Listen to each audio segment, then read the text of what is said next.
नभः स्पर्शम दीप्तम touch the sky with glory.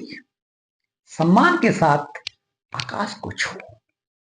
आकाश की छूने की इच्छा हमेशा से इंसान की रही है। इसी इच्छा ने राइट बंधुओं को एरोप्लेन की खोज के लिए प्रेरित कर दिया।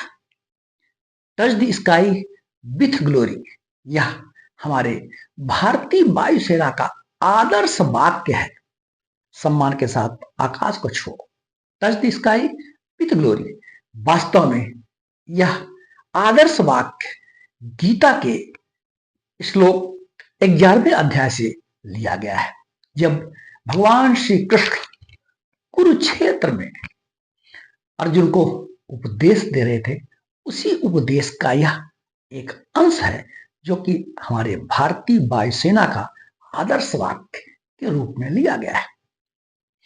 8 अक्टूबर को भारतीय वायुसेना दिवस मनाते हैं। भारतीय वायुसेना दिवस अपनी 92वीं वर्षगांठ मना रहे हैं।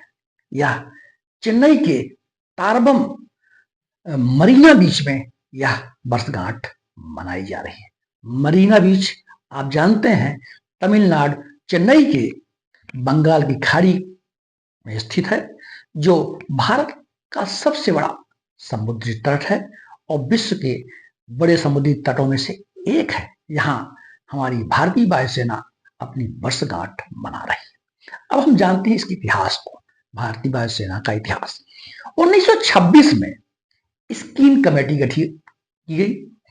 इस कमेटी की अनुशंसा पर 8 अक्टूबर 1932 को भारतीय वायुसेना अधिनियम लाया गया। 1 अप्रैल 1933 को भारतीय वायुसेना का गठन किया गया, जिसका मुख्यालय नई दिल्ली में है। ये सब जानकारी होना चाहिए, हमारी आपकी परीक्षाओं में ये आता है। ये इसका इतिहास हो गया।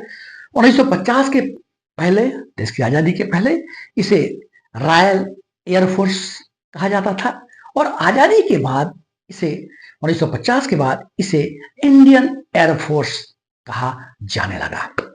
ठीक है, अब हम जानते हैं कि जो एयर फोर्सेस हमारी होती है, तो एयर फोर्सेस का जो पद सोपान होता है, हायरार्की होती है, पद का जो संगठन होता है वह कैसा होता है, इसको भी जानकारी में हम ले आते हैं। हम चर्चा करते हैं। पहला पद जो होता है, सबसे ऊपर का पद होता है, वो होता है एयर चीफ मार्शल। फिर इसके बाद air marshal, air vice marshal, air commodore, group captain, wing commander, flying lieutenant और फ्लाइंग ऑफिसर। ये इसकी हायरार्की है।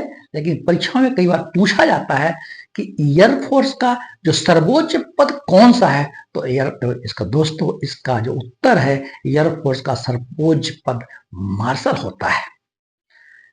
मार्शल एक प्रकार का औपचारिक पद है। युद्ध के दौरान जो एयर चीफ मार्शल्स होते हैं, उनकी जो विशिष्ट सेवा होती है, उनके विशिष्ट सेवा के लिए राष्ट्रपति द्वारा मार्शल का औपचारिक रैंक दिया जाता है। अभी तक मात्र एक अधिकारी अर्जन सिंह को मार्शल की उपाधि दी गई थी, यह 1965 में भारत पाक वार के समय दिया गया था। नभः स्पर्शम दीप्तम touch the sky with glory. हमारी भारतीय वायुसेना आकाश को, आसमान को पूरी गरिमा के साथ टच कर रही है।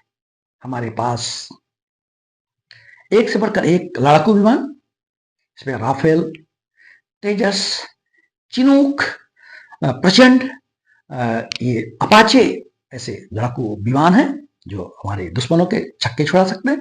भारतीय वायुसेना हमेशा ही न केवल युद्ध के समय अपितु आपदा के समय भी बहुत ही बेहतर कार्य करके कीर्तिमान और सम्मान और यश अर्जित किया है। हम इसके इतिहास को जान लेते हैं और भारतीय वायुसेना की ग्लोरी को भी समझ लेते हैं। भारतीय वायुसेना ने 1900 द्वितीय विश्व युद्ध के समय बहुत शानदार काम किया। इसके बाद 1947 का इंडो पाक वार हुआ, कांगो संकट हुआ, गोवा मुक्ति संग्राम हुआ, इंडो पाक वॉर 1965 हुआ। फिर जब बांग्लादेश मुक्ति संग्राम हुआ 1971 में, सेकंड इंडो पाक हुआ।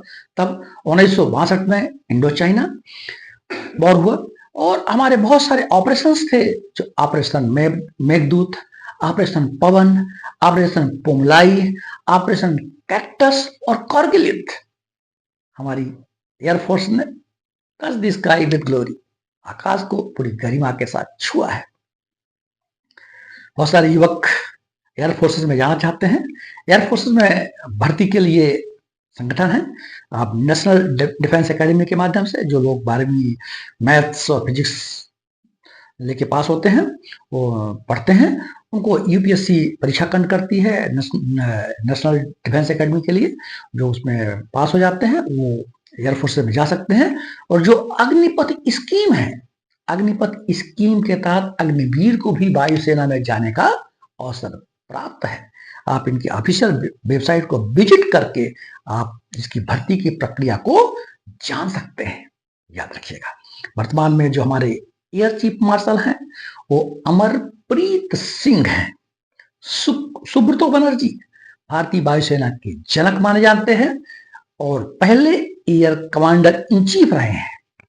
ये भी याद रखिएगा, पहली महिला एयर मार्शल पद्मावती बंदोपाध्याय, ये भी याद रख लीजिएगा।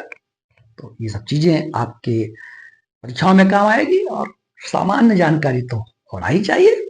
तो आज हम इतनी ही चर्चा करते हैं। जय हिंद। भारतीय वायुसेना